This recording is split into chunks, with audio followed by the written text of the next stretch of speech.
All right, joining us in studio to talk more about this joint operation is National Police Commissioner John Sitole. Sir, it's a very good morning and welcome to you. And good morning. And I'd like to tell you right now, I feel so safe and so secure with you in my presence right now.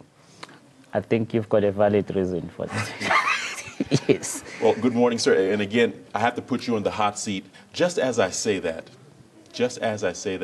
millions of South Africans would like to feel the way I'm feeling right now, which is completely secure, completely safe, completely confident that there will be physical force or repercussion should there be a crime right now. Yes. I think that is a problem with the police in South Africa today. To that, you say what? All right, maybe firstly, let me start with our turnaround vision, which is exactly intended to create a crime-free, a conducive climate for both social stability as well as economic growth in the country. And we are on that particular mission to strengthen that. What is happening currently in the country, it's a new modus operandi by criminals, which is in execution. Now, in terms of the turnaround vision, we approach this in two ways. We've got a continuous modus operandi analysis. If there's something new on the fore by criminals, then we change the strategy, and then we refocus, we stabilize it. After stabilizing, we normalize it, and then we continue with the sustainability of a conducive climate. Okay. Now, what is happening currently with the heists, it's a situation that requires stabilization, hence yesterday's announcement of the special strategy to focus not only on the cash in transit, but all the crimes of fear. Okay. Yes. General John Sitole, you're on the hot seat, and millions of South Africans are watching this show right now. Yes. On a scale of 1 to 10, Yes. how would you rate South African police ability to combat crime today? I will give it 8. You will give it an 8. Yes, with the challenges that the country is facing, but our ability, it's 8. Because the general sentiment is the police are slow. They do not solve the crimes. Why bother report a crime? And this is the general sentiment around the country. And how would you intend to correct that? And again, to that, you say what? Yeah, look, I think it's a mixed sentiment.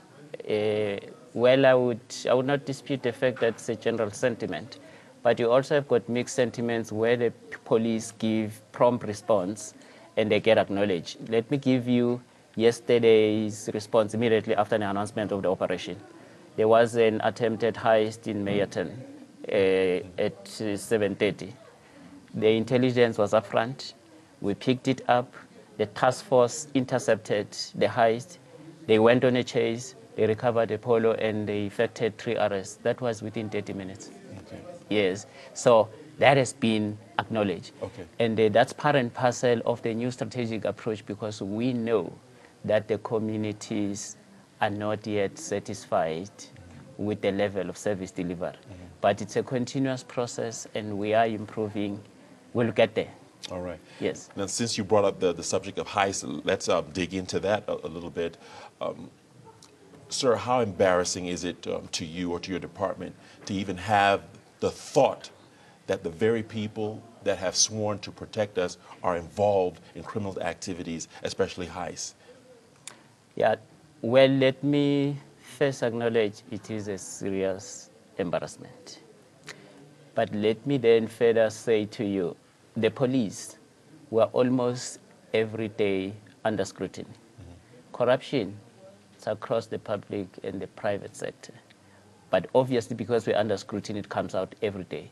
What is it doesn't matter too much how is it and how does it come. What matters is the action. What action are we taking against that particular corruption? And what I'm doing at the present moment, and that has been my message to the organization, flush out the rotten potatoes with immediate effect. And we also have got processes within the organization that have also sanctioned the vetting, the lifestyle audits. The moment we discover that there's a rotten potato, we flush that potato out of the system. So that is what we put to reinstate the integrity All right. of the organization. Okay. Sir, when you look at countries like Zimbabwe, even across the seas, and you look at a country like the UK, there's no tolerance for weapons and guns in society. When do you think South Africa will come to the point where there's no tolerance for the use of illegal weapons and the circulation of weapons in society? Yeah, what is also very interesting, I actually just came from Angola last week, and we've got the SAPCO, which is the regional that is approach. That's where we've got an integrated approach with all the other countries, and guns are part and parcel of the deliverable priorities of those. So we're looking at that from the one aspect. But yesterday, the minister also spoke about that the amnesty, which is what is also going to help us to clear the guns out of the communities. But from the firearm control strategy, we are also intensifying the combat part so that we get to where the guns are. We get the criminals who are making use of the guns. We take them behind, behind bars. And after all, obviously, the amnesty is also going to help us where we're going to come to a point of saying, from this point and from this line, no more guns, we apply the law. All right. Yeah. And now, before I let you go, there's this still burning topic of escalating crime. I know you talked about the different modus operandi that criminals are using today. How do we let that happen under our noses? What can we stop the escalating crime? And would you agree that crime is escalating as the years go by? Yeah, look, there's factors that goes with it. Remember, okay, I've spoken to you about modus operandi, but there's also root cause analysis that we're doing. Like for instance, the crime fighting strategy need to also balance with the population increase, and it also need to balance with your spatial development planning, your environmental design factors, and yes, where it is taking place, we also need to intensify with the stabilization methods and then come up with normalization.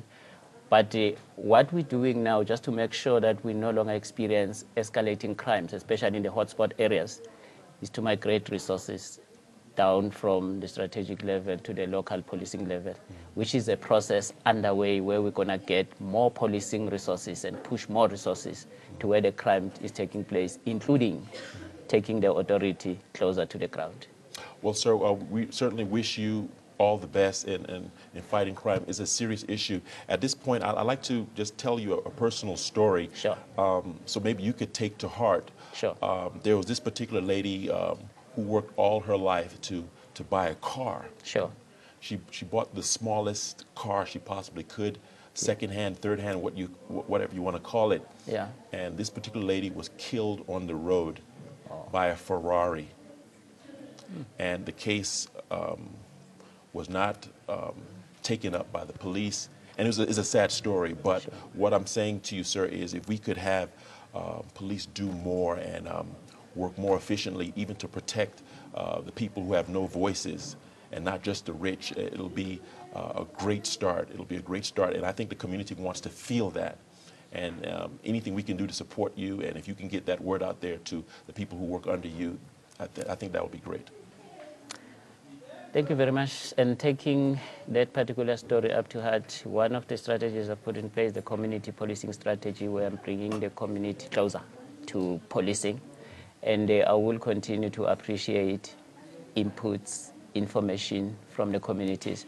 And specifically this very same case, I think I would like to follow it in another way, because one of the first strategies that I've introduced, the cold case strategy. Yes, sir. And the top of the agenda of the cold case strategy is the Senzo Meyiwa case, which we're giving special, that is, attention. These are some of the cases that belong to the cold case strategy. And I'll promise you, I will find another way beyond this interview to follow on that particular case. Sir, thank you very much. And again, thank you for gracing us with your presence. Thank you.